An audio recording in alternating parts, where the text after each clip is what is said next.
सुहासिनी यादव जी, कुमारी शैलजा जी आपकी नेता अभी भी आश्वस्त नजर आ रही हैं। जाहिर सी बात है आप भी आश्वस्त नजर आ रही होंगी, लेकिन जो टैली बता रही है वो कह रही है कि जीता हुआ मैच हार गए हैं आप तो। देखिए, जैसे कि अभी हमारी नेता कुमारी शैलजा जी ने भी कहा है कि नतीजे और जो भी इलेक्शन कमीशन साइट पर अपडेट हो रहा है बहुत स्लो चल रहा है अभी, तो इट इज टू अर्ली, बहुत जल्दी है अभी किसी भी नतीजे पर पहुंचना। बट हम लोग आश्वस्त है, जनता ने कांग्रेस को वोट दिया है और कांग्रेस पार्टी की सरकार बनाने जा रही है। कई जगह तो हमारे मार्जिन ही कुछ 100, 200, 300 वोट से हम लोग पीछे चल रहे हैं, जो हालांकि मैटर बिल्कुल भी नहीं करता है। तो इस बार जनता के समर्थन से अभी थोड़े और बहुत समय में पिक्चर बिल्कुल क्लियर हो जाएगी। आपको लग रहा है कि अभी भी कुछ फेरबदल, ऐसा कोई चमत्कार हो सकता है? क्योंकि 35 पर आप नजर आ रहे हैं मेरे को यहाँ टैली में, और 49 के आंकड़े पर, मतलब वो बहुमत का आंकड़ा पार कर चुकी है बीजेपी। मैं कह रही हूँ 20 से ज्यादा सीटों पे हम लोग 100, 150 या विद इन 500 के मार्जिन से पीछे चल रहे हैं और आगे चल रहे हैं। तो ये मायने नहीं रखता है, चाहे जीत होती है, चाहे वो एक वोट से जीत हो। और मैं निश्चित तौर पर आश्वस्त हूँ कि कांग्रेस सरकार बनाने जा रही है। ठीक है, अच्छी बात है। लेकिन मोहित राज दुबे हमारे सहयोगी हैं, कांग्रेस पार्टी को कवर करते हैं, रोहतक से जुड़ रहे हैं। मोहित, कमी कहाँ रह गई कांग्रेस की इस पूरी टैली में, ये मैं आपसे भी समझना चाहूंगा। जम्मू कश्मीर में 2014 में जब असेंबली इलेक्शन हुए थे तब कांग्रेस को 12 सीटें मिली थी। आज कांग्रेस 7 सीटों पर सिमटी नजर आ रही है 10 साल के बाद। हरियाणा की जो स्थिति है वो इस वक्त आपके सामने, आप खुद इस वक्त हरियाणा में मौजूद हैं। कहां कमी रह गई? कुछ अभी विश्लेषण शुरू हुआ है क्या?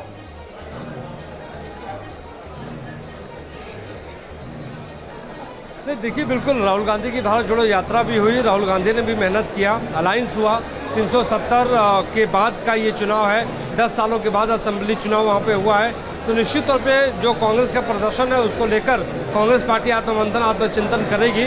इसको लेके कमेटी भी बनाई जाएगी। जो हमें सूत्र से खबर मिल रहे हैं उसके मुताबिक कांग्रेस पार्टी आने वाले वक्त में जो भी प्रदर्शन हरियाणा के भीतर हुए हैं या हो रहे हैं, और जम्मू कश्मीर में जो भी प्रदर्शन अब तक रहा है, रुझानों के माध्यम से अच्छा हो या बुरा हो, एक कमेटी ज़रूर बनाई जाएगी। और इस कमेटी के माध्यम से जो है ये जांचा जाएगा, ये परखा जाएगा कि क्या प्रदर्शन रहा, किस रूप में प्रदर्शन रहा।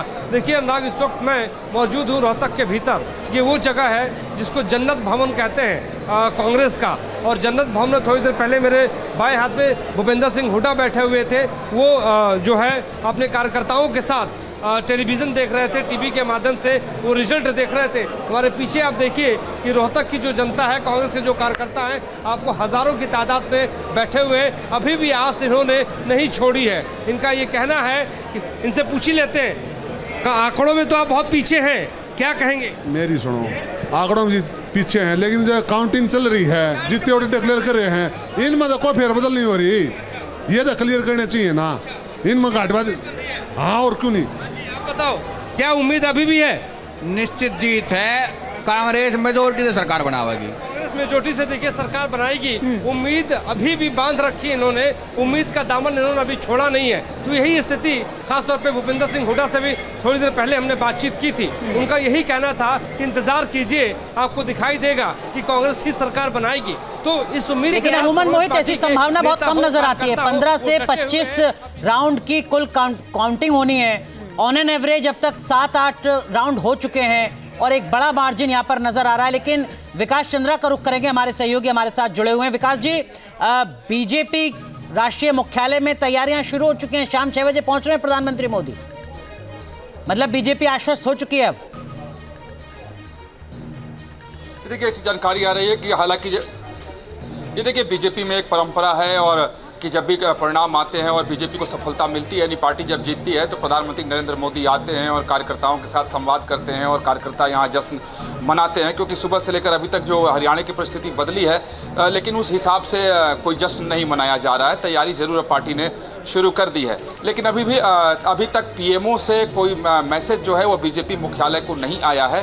हालांकि पार्टी अपनी तरफ से तैयारी करने में जुट गई है कि जब भी मैसेज आ जाए कि प्रधानमंत्री आने वाले हैं तो कहीं कोई कमी न रह जाए। कमांड का इंतजार किया जा रहा है कि जब भी कुछ इस तरह का मैसेज आगे पास ऑन हो, फिर उसके बाद वो जो तैयारियां वो जो तैयारियां वो की जा रही है। लेकिन प्रदीप भंडारी जी, कुमारी शैलजा कह रही हैं कि संयम रखिए थोड़ा सा, आप लोग बहुत उतावले हो रहे हैं। जैसे ही 9:30 बजे के बाद थोड़ा सा फेरबदल हुआ, वो कह रहे हैं कि इतने उतावले मत होइए, सरकार तो हम ही बनाएंगे।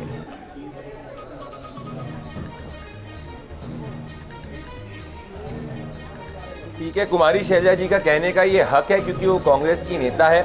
हम मुतावले नहीं हो रहे, हम इलेक्शन कमीशन के नतीजों के हिसाब से जा रहे हैं और इलेक्शन कमीशन के ट्रेंड्स के हिसाब से जा रहे हैं। मुझे याद है सुबह 9 बजे के तक जब काउंटिंग चल रही थी और जब पोस्टल बैलेट चल रहा था, कांग्रेस पार्टी ने तो मिठाइयां बांटना शुरू कर दी थी। कांग्रेस के कार्यकर्ताओं के वहां तो मिठाइयां बंट रही थी। आपके रिपोर्टर्स को भी मैंने देखा था, सब मिठाई बांटना चालू कर गए थे।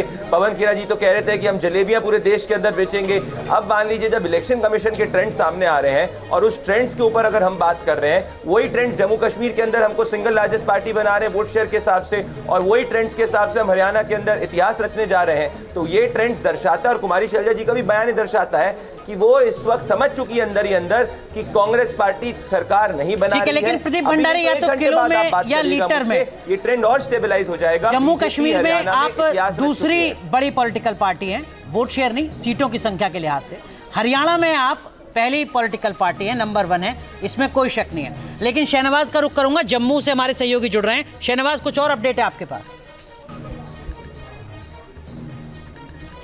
देखिए, एक बहुत बड़ी खबर आ रही है। जो महबूबा मुफ्ती की बेटी है इल्तिजा मुफ्ती, वो बिजबिहारा सीट से यहाँ पर हार गई है और नेशनल कॉन्फ्रेंस के डॉक्टर बशीर अहमद बीरी ने उनको यहाँ पर हरा दिया है। और सबसे बड़ी खबर ये है कि जिस तरीके से ये कहा जा रहा था कि जो पीडीपी है वो कहीं ना कहीं किंग मेकर यहाँ पर साबित होगी।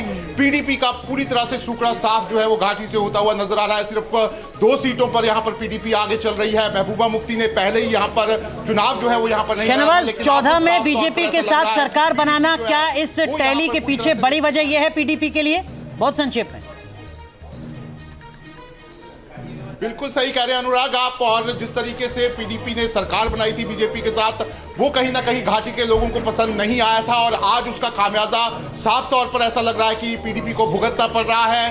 पीडीपी अब इल्तिजा मुफ्ती, अगर आपने देखा होगा कि लगातार प्रचार कर रही थी, महबूबा मुफ्ती जो है प्रचार के लिए निकली थी, लेकिन लोगों ने उनके नैरेटिव को यहाँ पर एक तरह से रिजेक्ट कर दिया है और पीडीपी जम्मू कश्मीर की राजनीति से फिलहाल पूरी तरह से यहाँ पर बाहर नजर आ रही है। और अब सीधा यहाँ पर मुकाबला जो है वो बीजेपी और जो इंडिया अलायंस में नेशनल कॉन्फ्रेंस है और कांग्रेस पार्टी है, उनके बीच में यहाँ पर नजर आ रहा है अनुराग। तो बिजबहरा से हार गई हैं इल्तिजा मुफ्ती और काफी कॉन्फिडेंट नजर आ रही थी अपने तमाम कैंपेनिंग के अगर हम दौरान देखें, और काफी एग्रेसिवली कैंपेन करते हुए अनुराग जो इल्तिजा हैं वो नजर आई भी थी। और बिल्कुल आपने ठीक कहा कि कहीं वो जो 2014 का जो वो फैसला है बीजेपी के साथ जाने का, और फिर उसके बाद किस तरह से वो एंटी बीजेपी या जो भी उनके स्टेटमेंट्स वो सुनाई देते रहे, उसका खामियाजा कहीं ना कहीं यहां पर दिखाई दे रहा है। वो इल्तिजा मुफ्ती जो हर जगह प्रचार के लिए जब जा रही थी तो वो ये कहती रही कि हम किंग मेकर होंगे। लेकिन बड़ी खबर इस वक्त हरियाणा से आ रही है और काफी दिलचस्प जो दिखाई दे रहा है, जिस तरह का उलटफेर हुआ,